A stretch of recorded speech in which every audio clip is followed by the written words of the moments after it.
Subukan natin kung kaya bang umakyat ng 3-cylinder 1200cc na sasakyan sa Mount Samat na puno yung laman. Merong laman yung trunk, mga gamit nila, tsaka merong 8 katao kasama ako. May 3 bata kaming kasama. Sa part na to hindi pa ganon katarik, pero sa mga susunod medyo matarik talaga. Maraming mga part na ongoing yung road widening. Marami ding naglalakad paakyat ng Mount Samat.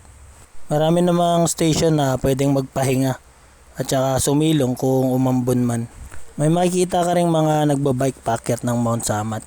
Habang binabaybay natin ang paakyat ng Mount Samat, konting trivia muna tayo. Sa tuktok ng Mount Samat nakatayo ang dambana ng Kagitingan.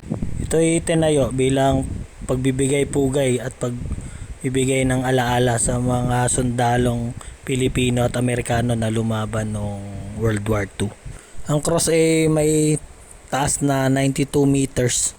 Ito ay pinatayo ni dating Pangulong Ferdinand Marcos na natapos noong 1970.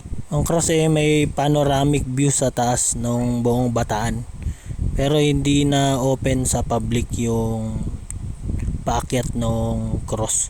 Simula pa noong 2020 daw. Tsaka ongoing yung renovation dun sa museum, kaya hindi pa rin na-access yung museum. May bayad 50 pesos per head yung entrance, pero walang bayad yung mga bata.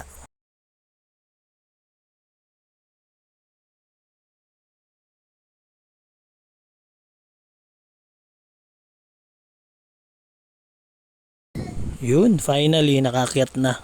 Park naman ngayon ang problema.